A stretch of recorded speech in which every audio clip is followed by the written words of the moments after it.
Welcome to the Paranormal Zone. We're a podcast dedicated to giving a voice to the paranormal community. We encourage people that are mediums.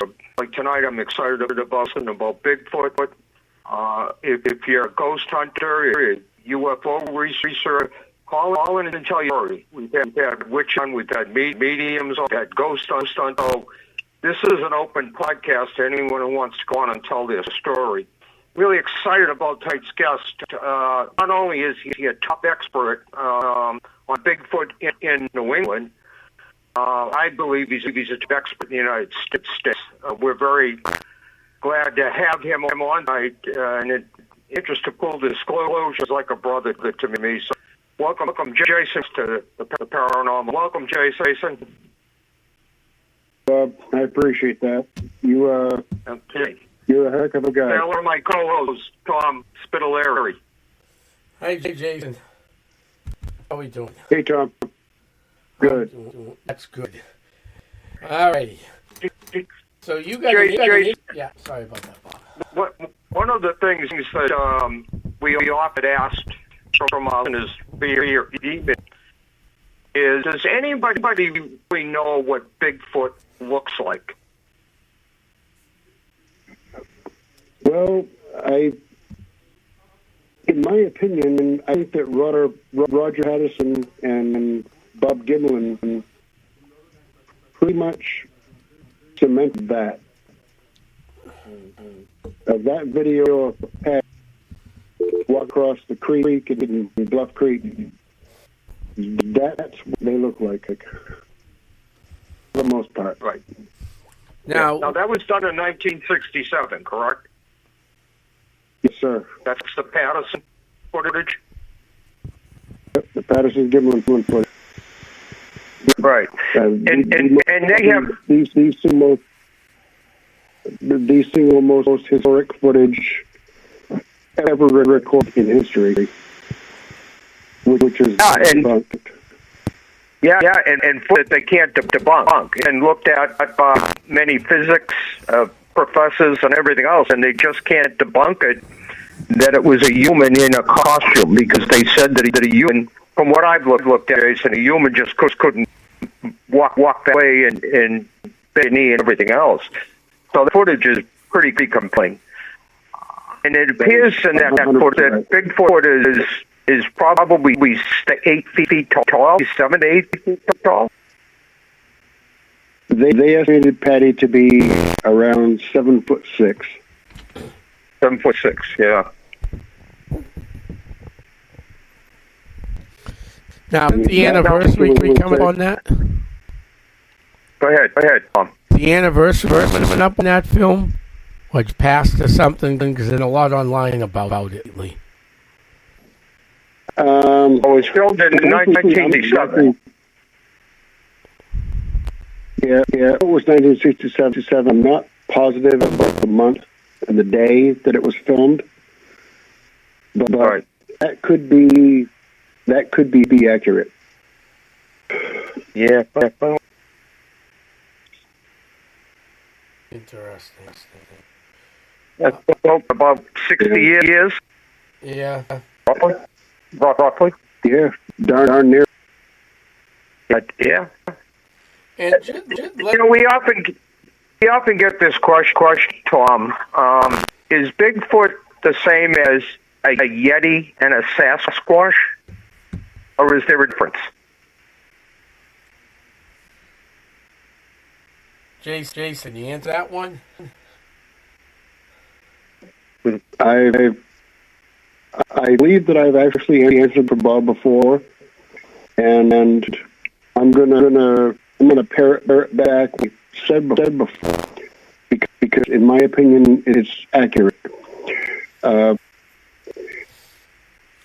only difference between Bigfoot, Sasquatch, Yeti, Yeren, Yowie is location.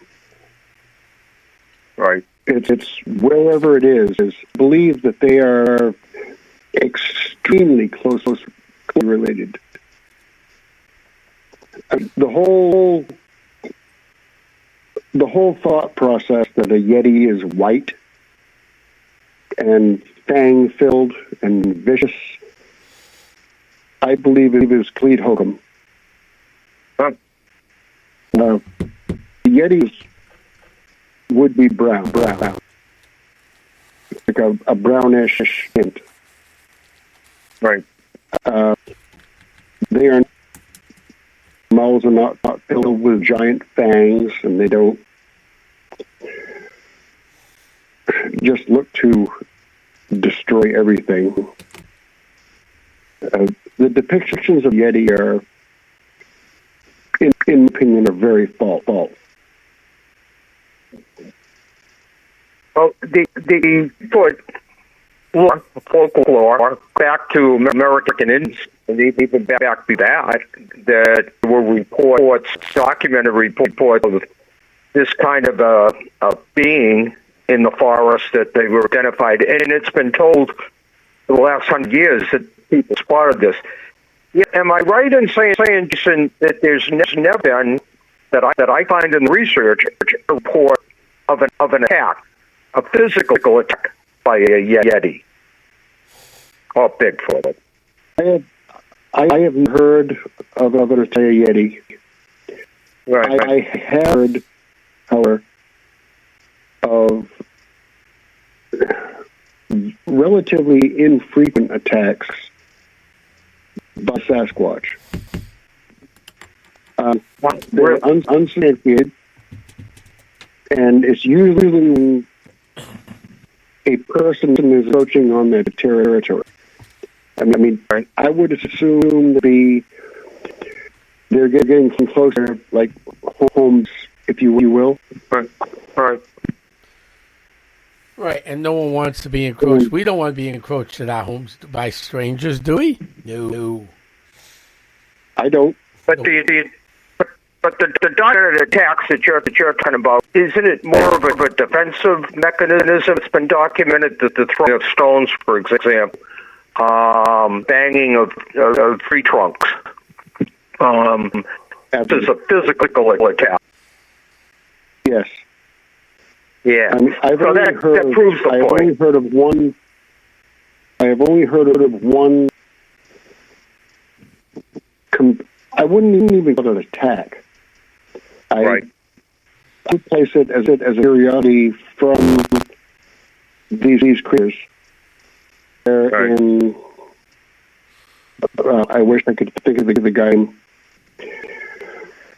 It was like 19. No, I think it was like 1937. There was a man sleeping in a sleeping bag out in the woods, and he claims that a Bigfoot like grabbed the end of the sleeping bag and tossed him over his shoulder and carried him back to where his clan was. There was a female, two juveniles, and a very large male. And he was there for several days. And he wound up using chew tobacco, gave it to the big male, and made him ill. And that's how he escaped. But he said they never caused any harm. They fed him. Like they'd bring in berries and meat. So I've never actually heard an actual big attack. It almost appears that Bigfoot was reaching out to this individual as kind of a peace meeting. Yeah, that's what it seems to me. Right? I mean, they feed them, they bring them to the camp, but they certainly invite, if you will, into their unit of whatever the unit that is, and yet did no physical damage to them. So it almost appears to me that's kind of a peace offering. Mm-hmm. Just FYI, the Patterson film was filmed October 20th, 1967. So we kind of missed the anniversary on that. Yeah, we did. I thought it was. What? think one of the things when we discuss Bigfoot, everybody asks the question, our listeners have asked it many times after we had you on before, how is it Bigfoot remain, so hidden, if you will? And I think Jason certainly addressed this for us, but I think one of the reasons is that their habitat tends to be undisturbed land. For example, in Washington State, there's hundreds of thousands of acres of woods. They have the highest observations of Bigfoot in the country. They have 676 sightings of Bigfoot last year in Washington State. Yeah. But I think we look at New Hampshire, let's on that in Mount Washington, there's thousands of land that's virtually discovered that humans may never have even been in. So I often question people why they doubt the existence of Bigfoot if that's their habitat. The thing that I always come across, I talk to many hunters, and they say, I've spent hundreds upon hundreds of hours out in the woods, and I've never seen it like that. And I was like, well, what are you looking for? You were looking for deer, you were looking for bear, you were looking for turkeys. Right. You're looking for something to shoot. You're not looking in the right place. And you're tromping through the woods. These things are ridiculously intelligent.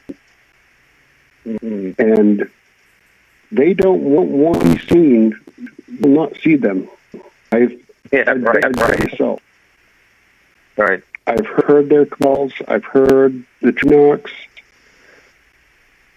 I had pine cones and acorns thrown at me, and I couldn't see anything. Really? I mean, I've had 3 sightings in New Hampshire. These things, as I call them, ninjas of the forest. If they want to be seen, you will not see them. Right. I got lucky a few times. So you've actually seen a Bigfoot? Yes, I've seen. I am 99% sure it was the same one on 3 occasions. Wow. Let me ask you this question. Let's stick with the Mount Washington area. How many population? I mean, just to guess. I know we don't know this, but do you think that Bigfoot has a large population in the areas, or just a small family unit that they keep punishing year after year? I mean, that's all. If that was my hypothesis, right? I mean, obviously, and Bob knows this. I will not say for sure because I don't know. Nobody knows. Sure. My hypothesis is that there are probably. I don't really want to give a number to it, but there are probably several lands. Mm-hmm. And a clan is like a family unit. Right. Bigfoot in New Hampshire at this moment. All right. I have a question. Back in the late 1930s, I was doing some research in the research for something I'm writing about called the Ossipee Triangle that goes. You know, people have heard my show forever, but it goes from Salem, Jefferson, Rochester, and Salem, New Hampshire. Pretty big area, okay? But I've heard of that. Okay. So there's Bigfoot sightings, UFO sightings, ghost sightings, everything we talk about on this show. But I came across this thing in three different locations. I did think about this a year or so ago, and I probably will be doing this year somewhere with some added to it. The wood bull up in Coos County, which is like in Berlin area. In the 1930s, this thing was sighted. They call it a wood devil. It's smaller than a Bigfoot, but it's pretty much almost the same as a Bigfoot. They're cousins to the Bigfoot. Bigfoot, unique physical. Bigfoot, hyperly portrayed as, the hulking, barrel-chested. Well, the devil is slim. Have you heard of that, or you think just cousin of Bigfoot, maybe a baby Bigfoot? What do you think about wood devils? I believe they probably most likely are juveniles. Okay. That have spotted. Because from my knowledge, juveniles are inherently slimmer. They're not robust. No, not the big barrel chest and the broad shoulders. Not like that I have dubbed. Yeah, stand about 7 to 9 feet. Yeah, well, I mean, I could tell you right now that Goliath was about 9'6". Okay. And Bob knows the story. And I will repeat if you'd like. Yeah, please. Yes. So on May 12th, many years ago, I was walking my dog on a road in Newmarket, New Hampshire, Ashwaubenon Road, and all of them he froze and just shaken. It was a golden retriever, so not that brave. But I climbed myself up to where he was, and I saw a dark figure, and his head was moving back and forth, like he was trying to focus on me. So I took out my camera, my phone, and I took a picture. And a few minutes after that, he stood up, turned around, and walked away. Took about three steps, and the top of his head bumped on a tree limb. And I never heard a sound. I took the dog back home because I didn't want him to be hurt. I went back to the house, grabbed a sidearm and rubber boots because it was like in the area, and a tape measure. I measured that tree limb that I remembered him bumping his head on, and then the tree limb was 9'4" off the ground. He just admitted it. So I'm guessing about 9'6". That was my first. I always say that was the day I was born, because that put me full force into trying to figure out about this thing. So what do we contribute big DNA to today? I've looked at some that said it's an offspring of it, that it could be an offspring of something prehistoric that's left over from prehistoric time. I mean, we know that in the ocean they've proven that there were prehistoric animals still surviving today. In your own opinion, and I know it's opinion, Jason, but you're an expert at this. What do you think the DNA is Bigfoot? Where does his species originate from? Well, first of all, I would like to say there are no experts on foot. I learned a great deal. However, there are no experts. That being said, there was a that was closely linked to an orangutan. About 100,000 years ago. His name was Gigantopithecus blackie. Oh. And that's where a lot of people think that I mean,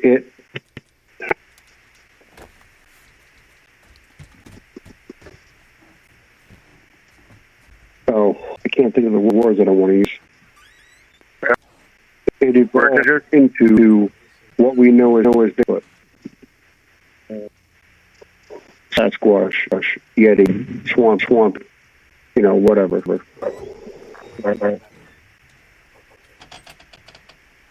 And do we have historical data that shows what type of habitat Bigfoot gravitates towards? I mean, do they gravitate towards water? Do they gravitate towards density in the forest?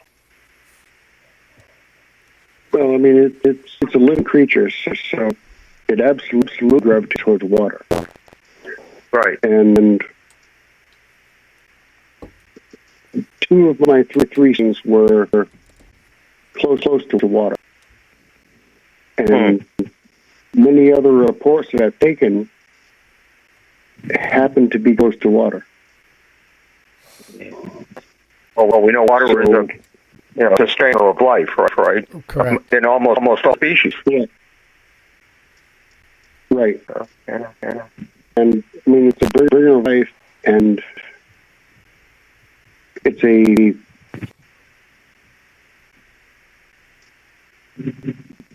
sustenance, the need from fish, and other aquatic creatures. Right.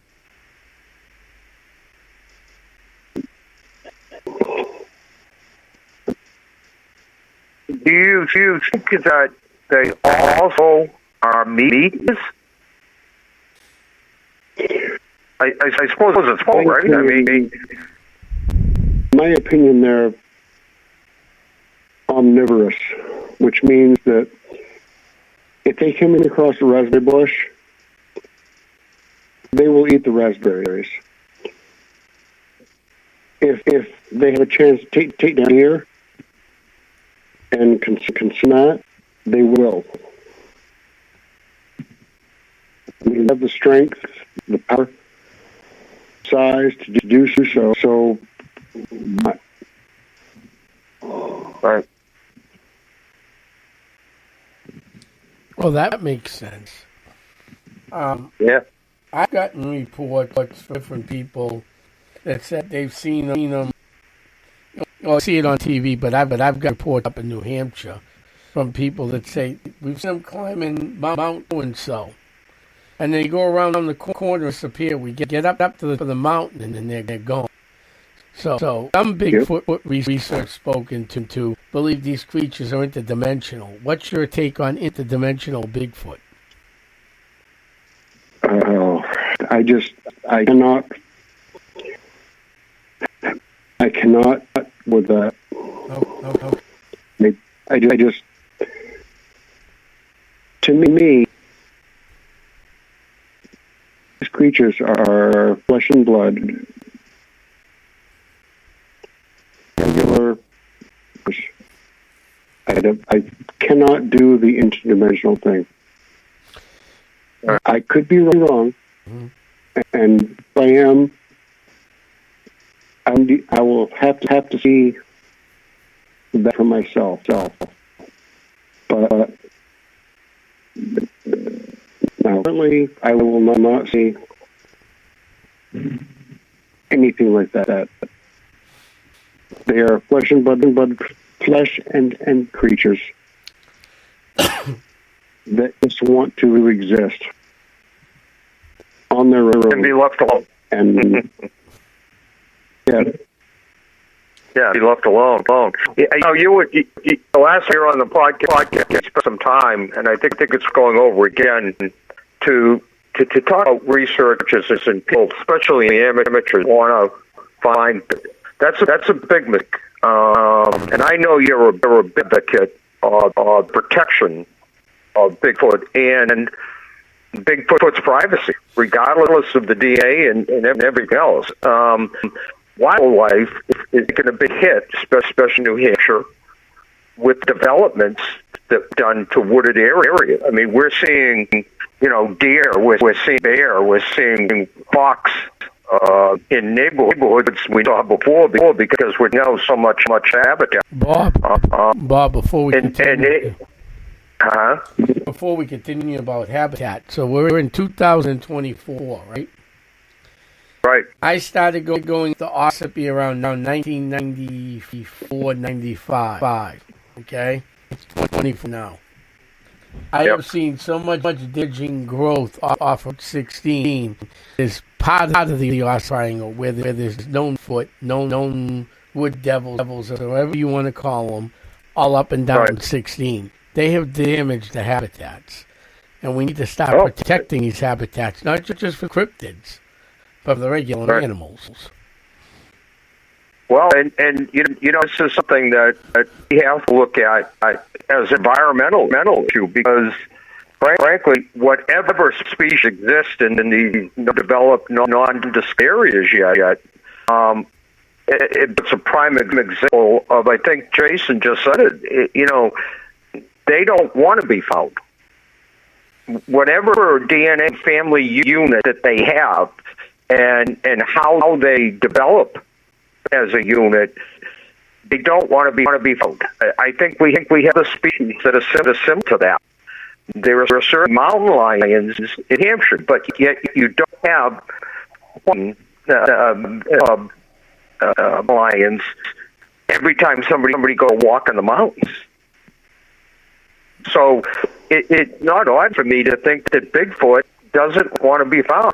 I was looking, Jason, earlier today, and they said that Big tends to live in caves. The family unit tends to live in caves, and that would make a lot of sense because we know how tough winter this can be, and everything else, rain, winter, the whole nine. Yeah. So if they are habiting in a cave somewhere, it would be even harder to find them. Correct?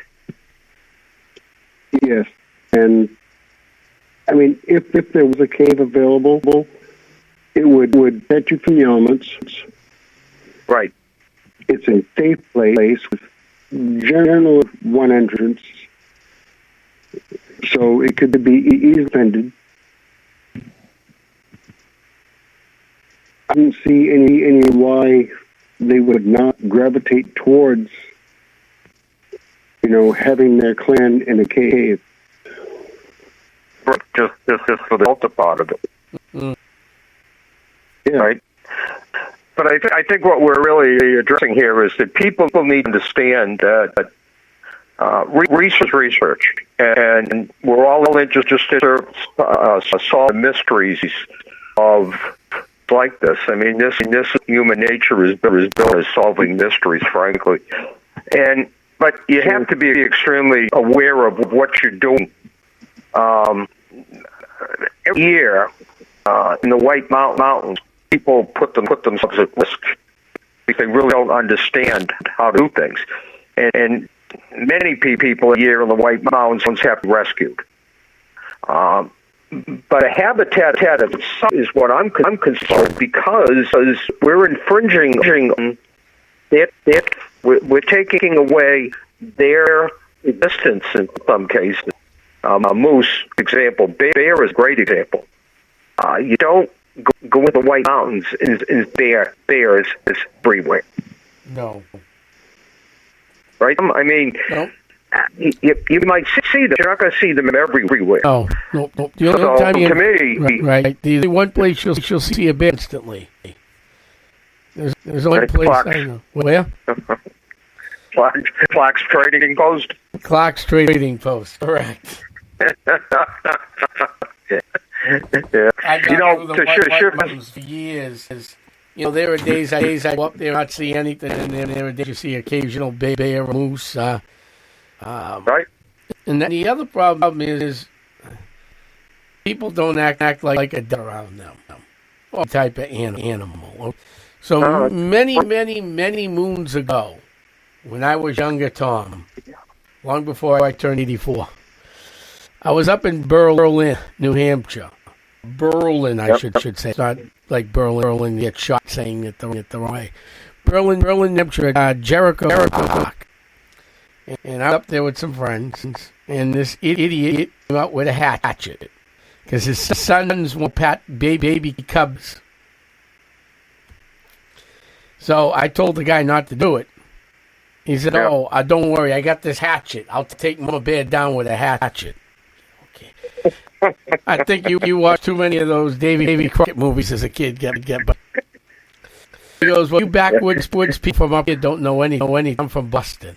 I said, well, I'm Massachusetts, but I know a little bit about the back. You don't. So I ended up getting my phone and calling the police, because you know what was going to happen, a disaster, because Daddy didn't know anything. So, long story short, the cop showed up. He ended up getting hauled away because he wouldn't listen to common sense that he spit it in a cup. Yeah. I mean, but the cop even told me, "We're saving your kid by arresting. Thanks for spitting us down. Arrested you, we saved you." I mean, people's hatchets don't work against Bay. Hats aren't going to work. And some of the shows we have on TV, I want to get into some of these shows. Let's go to my least favorite show, Killing Bigfoot, Hunting Bigfoot, whatever. I think I watched one episode of that thing. Now, if any of you guys know about hunting, the first rule of hunting is what you see, you shoot. Okay, these comes were out in the woods of Tennessee, Arkansas, and wherever else south. They thought they heard something out in the woods. It's black. What if that was a kid out there in reality? And I know it's staged for TV, but Killing Bigfoot did not help the Bigfoot cause at all. What do you think about that? Killing Bigfoot. Go ahead. Jason? Oh, where do I start?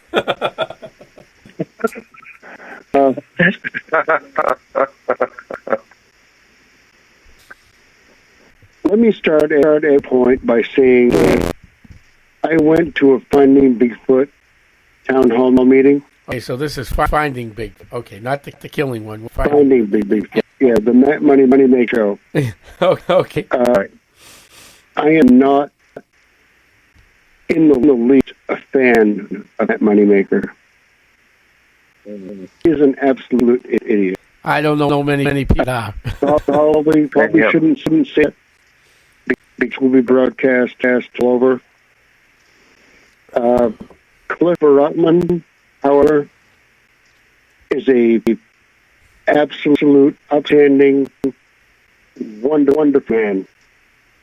And frankly, Nay, the sake on the show, was just as wonderful as she could be.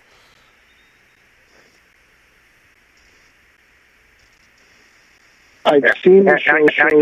I tried watching Killing Bigfoot, and I couldn't do it. I have no interest in it. None whatsoever. The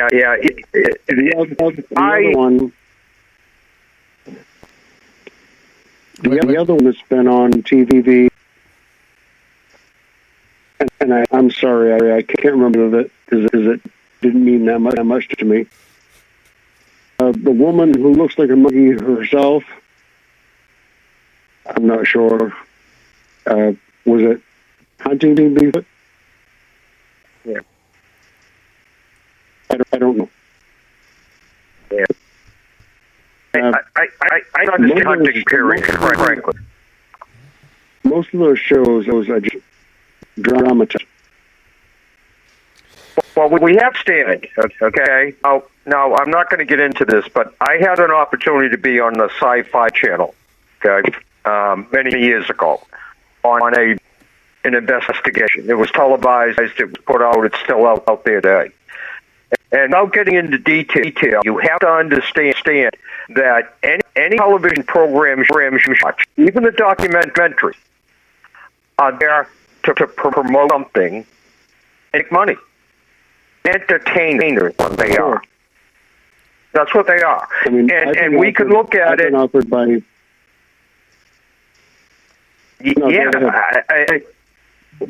but it's not reality. To the second issue of hunting, I've been a hunter. I'm proud to say that. I would never hunt animals. I'm proud to say that. I don't think it's a challenge. Now, I know to hear from deer hunters, and you've never been, you've never done that, you have an idea what you're talking about. Listen, I respect the fact that you want to hunt, okay? But why would we hunt species that, frankly, we can't even locate them?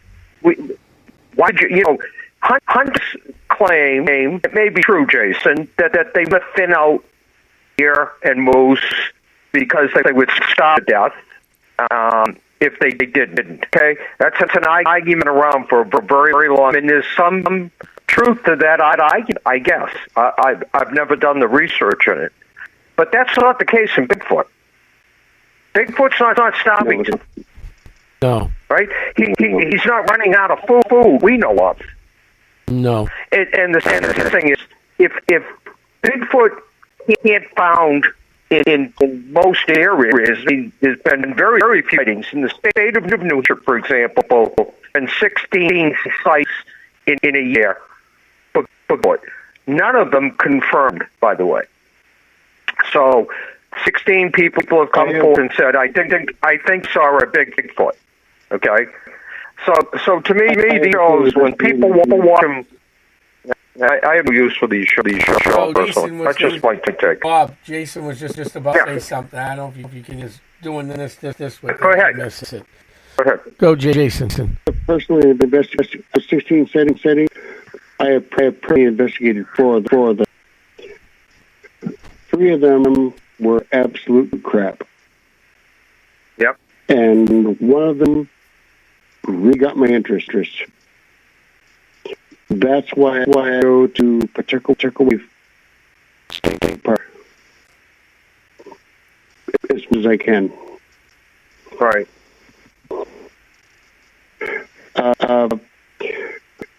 The whole, I mean, if I can go back a little bit, the whole deforestation thing, the people who come into our state and, they're wearing board shorts and sandals and they want to go out and look for Bigfoot. People are idiots. I'm sorry. My main thing is safety, and Bob knows this because we've gone out and done an investigation. You can't go out in the forest and look for these things all willy-nilly. You have to be prepared. You have to know what you're doing. And it just irritates me that people just want to go out and look for this thing. All they're doing is disturbing the environment. They're leaving litter, which, in my opinion, horrible. Right. They're disturbing the environment, and I don't know. Well, I'll tell you, Washington State, Jason, has actually passed legislation to protect Bigfoot in many areas of the. So it's affected species in one state. So again, that leads to its credibility that it exists. Why would you protect a species that nobody believes exists? But the second part about it is that's how serious the environmentalists are in Washington State. Because I think, like you just pointed out, they're also saying they're trying to protect people from going into these areas looking. So they protect the species. And I'm impressed with Washington State. I really am. Now, again, they had the highest sightings, 676. But I want to move on a little bit and ask you a quick question, Jay, if you're familiar with this. In 2019, the FBI did an investigation into the big phenomena. Are you familiar with that? Yes, sir.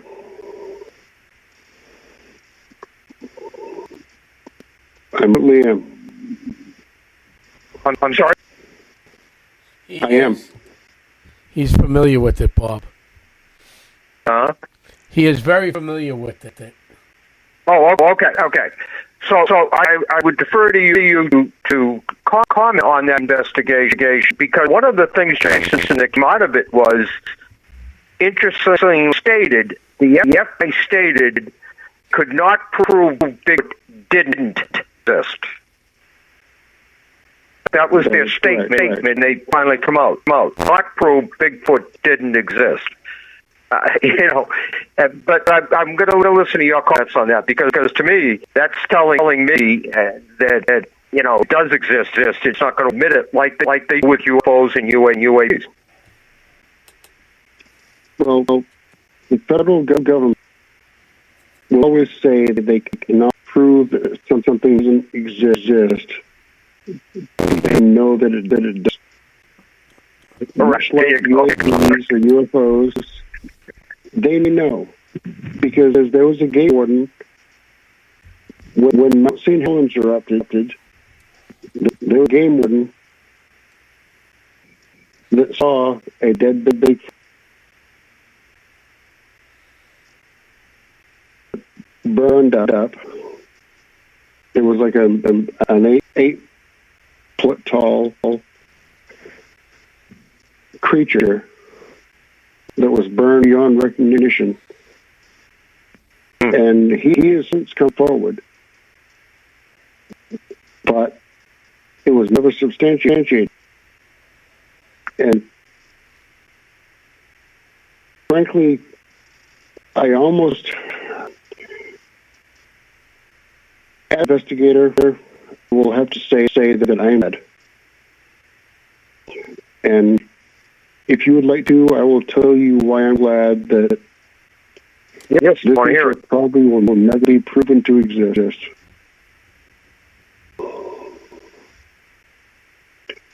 That reason is, if these are proven to exist, they will be put on endangered species list. So forestry will be put to a halt. But some things will just disrupt the American economy. So I know it exists. I've seen it. But I don't know. The proven existence of these things will really drop a hammer on all of us. It will change the economy. It will change everybody's belief systems.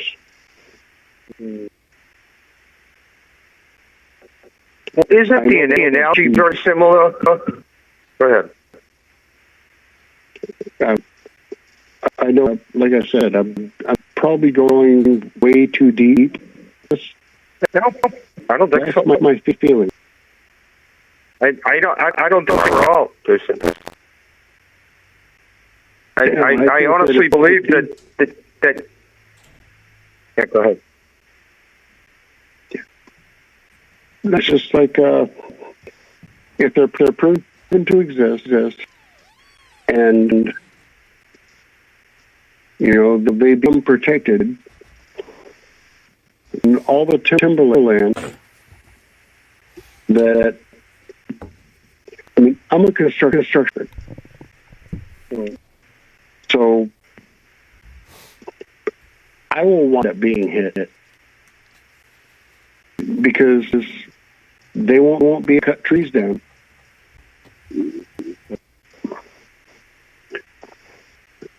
It's just all valid points.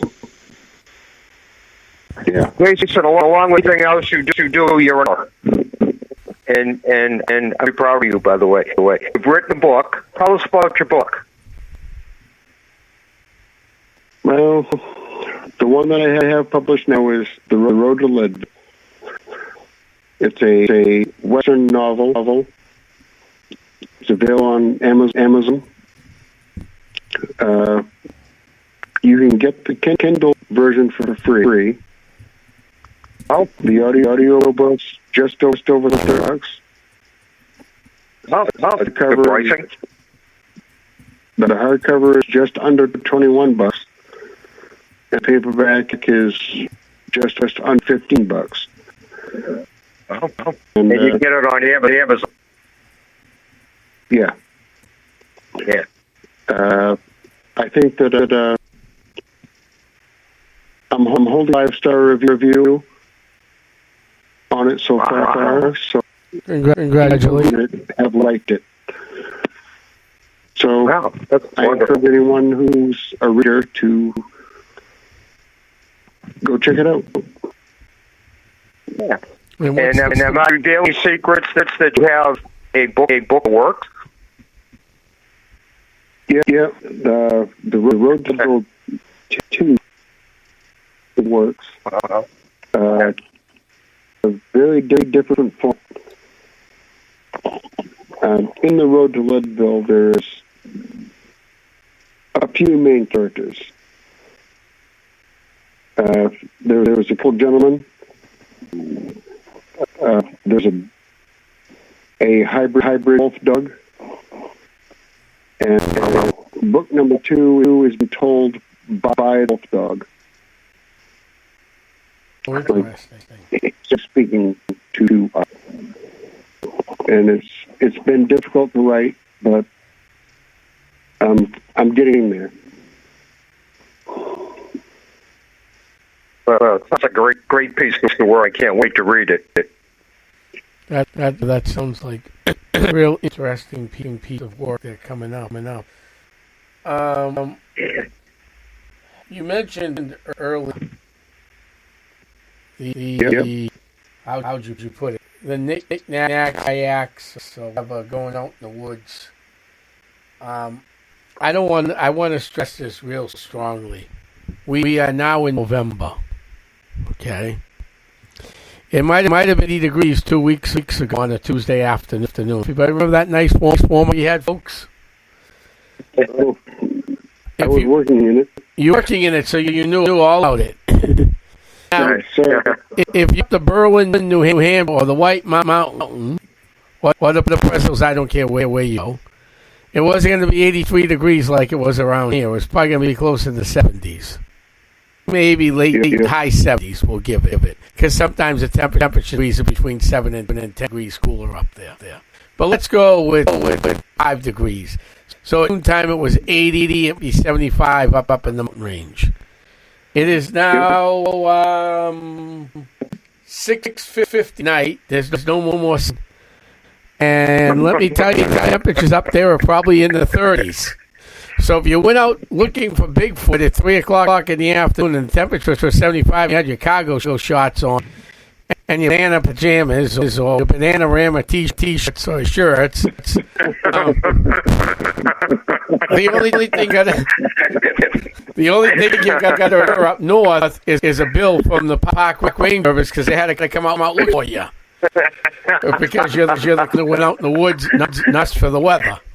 So, folks, anytime you investigate, I don't care if it's Bigfoot, Birdman, UAPs, UFOs, whatever you want to call them. If you're in the woods and you're in the White Mountains of New Hampshire, the mountains of Maine, the Appalachia Trail, the New York Mountain, dress for the weather. Because if you don't, well, you're home with a big bill, or you just be found again 200 years later when the snow melts. I think that's all good advice. It's not the place. Even if you went out to, like, my favorite location, which is heavy for Bigfoot. Jason, have you gone down to the Hockomock swamp looking for this stuff, or no? I have not. You've not, I've okay. heard of it. I went there. You want? Okay.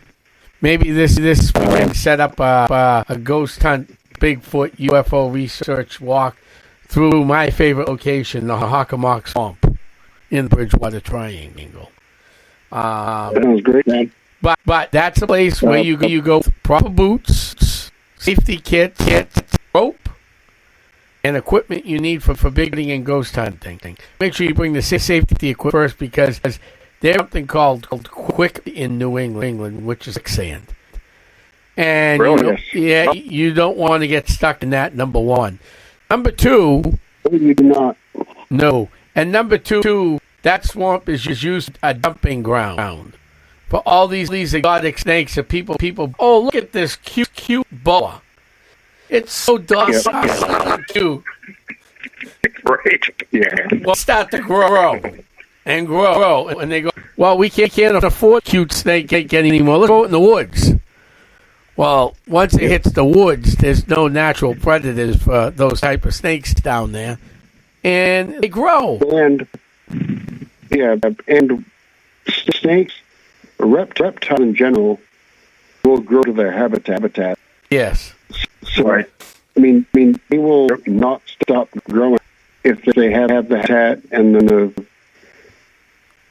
the necessary they need.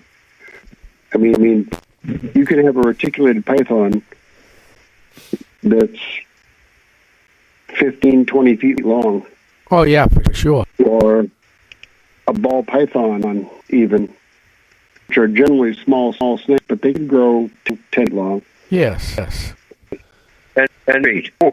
And the other thing to watch out down in there is they made a comeback in England. Even up if you go to New Hampshire, Wilson does a lot of work about this, I bet, is the northern rattler. Yes, they're not as dangerous as their southern cousins, but if you step near one, you're going to get bit, and you're going to have a bad day. And they're coming back to Massachusetts and New Hampshire. It's timber rattler, yeah. So, I mean, you have to be careful when you're out in the woods. Is timber poisonous?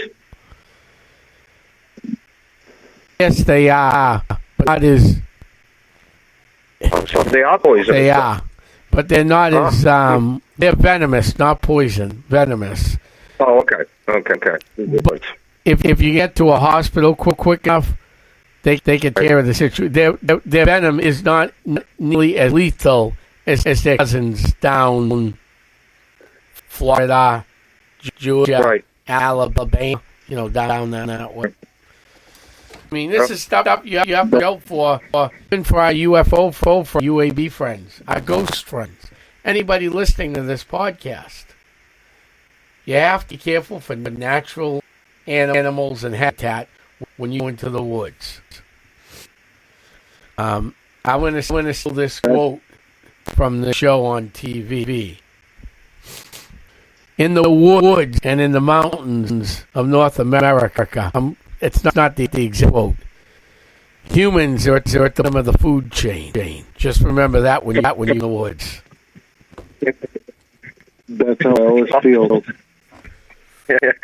All of the owners of campsites in New Hampshire said thank you. They won't coming on up in the future.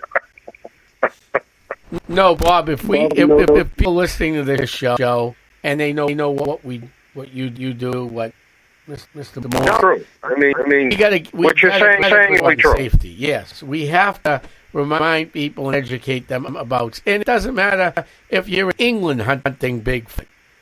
I don't know what you have a natural creature out there because I'm not familiar with the English countryside or Scotland.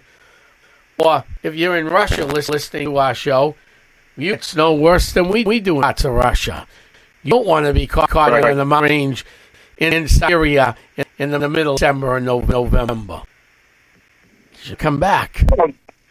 Yeah, and Bigfoot, Jason, is worldwide, correct? I mean, there's been spottings. There's been doing a Bigfoot in Europe and in other countries. It's not unique to the United States. There's almost every country in the world that has had something similar, whether it's the Yowie in Australia, the Yemen in China, the Yowie,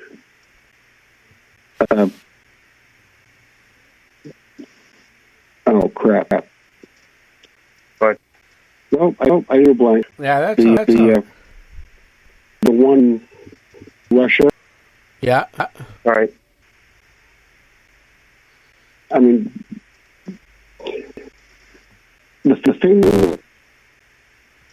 that really gets me the most is if I can redirect. Yes. Through history, like before the thing was mainstream, I guess is the best way to do it. Almost every country in the world has had some kind of dealing with a very similar creature. And this is before, I mean, we're talking about Christopher Columbus days. This is way before, we had internet or phones or, any of that garbage. And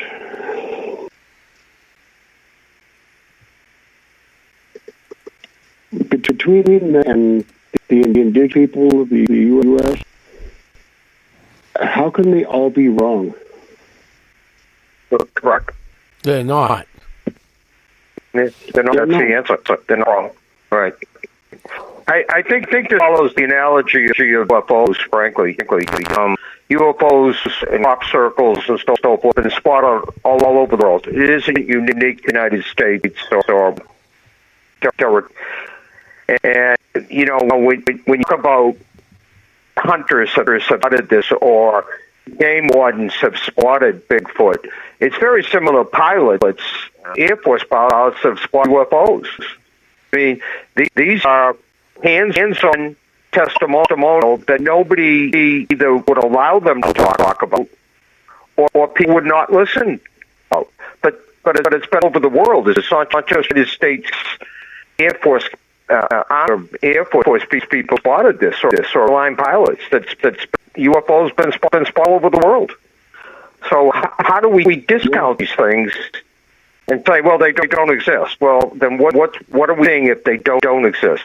But one of the problems, Jason, I think that Bigfoot researchers have, which might be a good problem, by the way, frankly, but we have even World of Paranormal. We have so many people that make up false statements.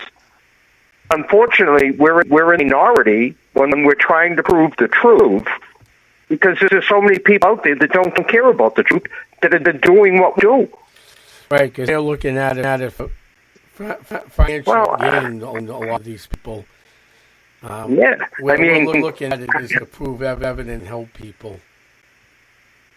Yeah, and when people do that, when people up and make a cast of a big foot, that it gets proven to be just a cast they made at home, then that's what people seem to want to focus on. They don't want to focus on the real evidence, the pattern tape. Again, I think that's that Bigfoot exists somewhere. So it's the same way with the UFOs. We have abductees. We know we're abducted. Know that. Right. And yet people are saying, well, look at this evidence was false, so it was made up in a girl's backyard. Okay, why are we focusing on the negative and not on the positive? Society focuses on the negative, not on positive, Bob. I mean, well, so does government, unfortunately. Yeah, we're just continuing our way. Well, there's also Bonnie Hill. Yeah, yes. From New Hampshire. One of the most compelling abductions that I've heard. Correct. And we tell this story at libraries and everything else, Tom and I. And when you look at the evidence behind there, it was proven beyond a shadow of a doubt that these two individuals were abducted. We have proof of that. And it's taken, 50, 60 years for the government to even start to investigate these things. Well, what I find interesting, Benny and Bonnie's case, we're going to bring this back to two friends of ours, okay? Both researchers, both UFO people, okay? Went to be in Bonnie Hill's burial ground in Kensington. I always forget. Kensington. And there was wind, nothing down. And they heard some noises, like maybe something running. But right before they heard the noise in the woods, sticks came flying out of the woods, and there were no kids in the area. So, that's just another of those stories. No more video evidence. But I know both the investigators that were there that day both said the same story. They weren't looking for Bigfoot, but when they started into the woods, there was nothing there, and these big sticks were thrown on it. So, I find that even more interesting. Another thing that I am not really on, and I could be chastised, and if so be it.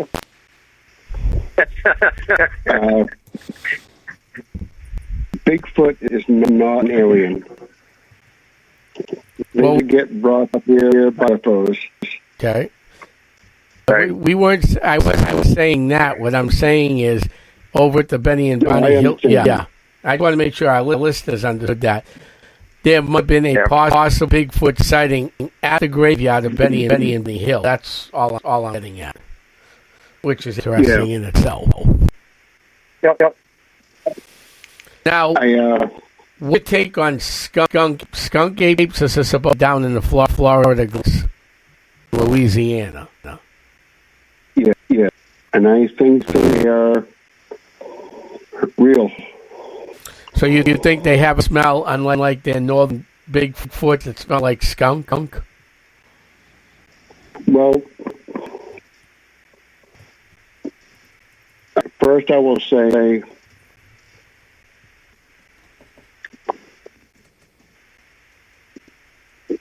and I'm picking my words carefully. That's all right. All right. Time. Not trying on the spot.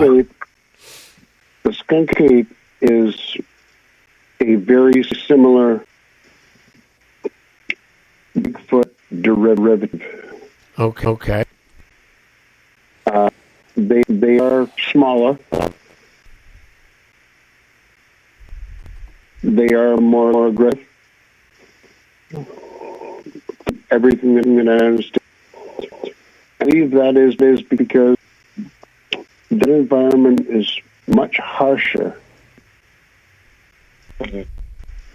With ticks and snakes and gators and all that other jazz. Yeah.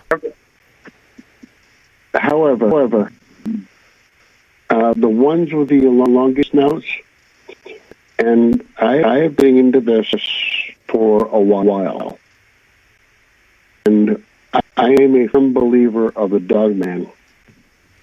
I am too, actually. Which is a totally different thing. Correct. Well, that is correct. And I think that I don't want to say that there are beings similar to wolves, running it, but I'm pretty sure there are. That would make sense.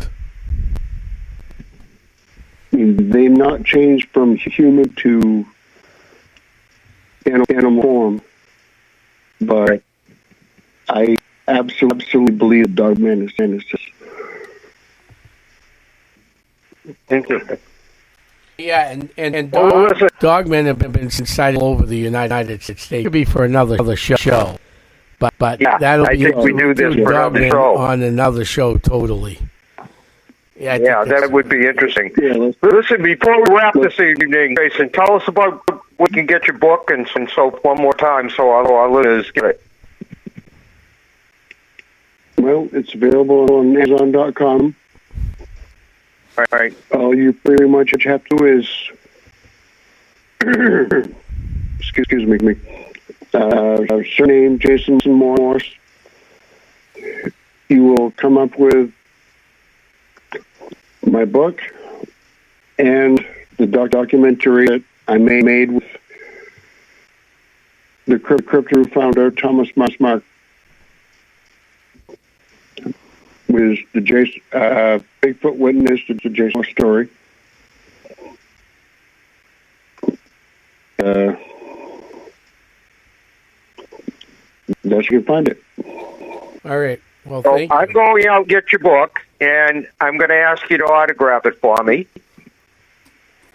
Now, I'm a little bit pissed you haven't it yet. I'm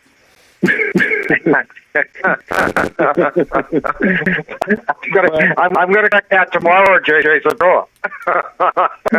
Well, you've been busy, buddy.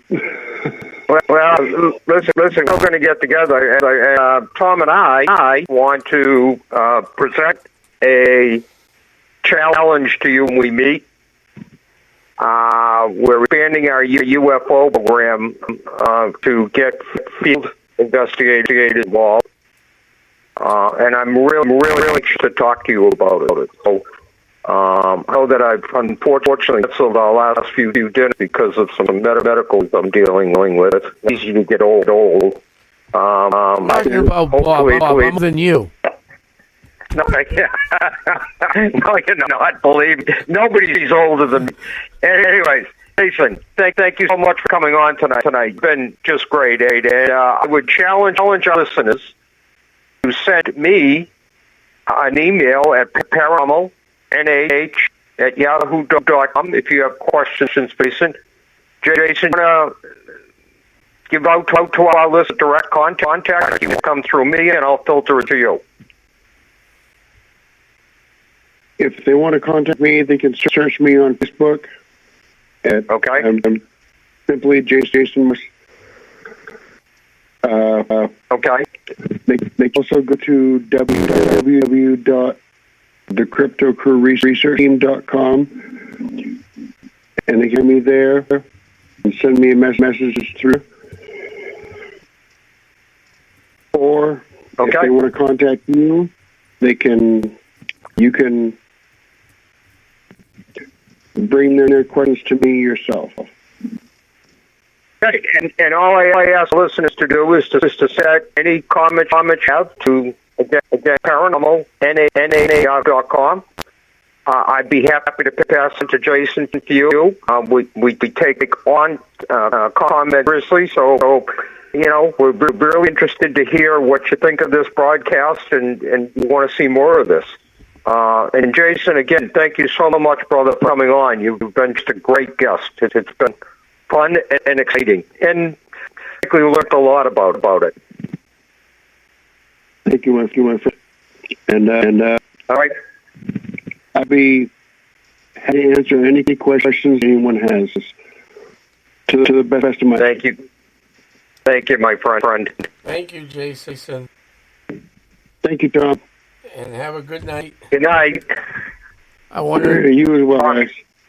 Tom, you want to wrap? Yep. I want to thank everybody for tuning in tonight to another great show, The Paranormal Zone.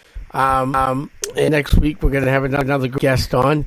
So everybody listening from here, England to Russia to Scotland, the big lake, the small. I want to thank you for being. Good night. I'm heading my crypt. Good night, everybody.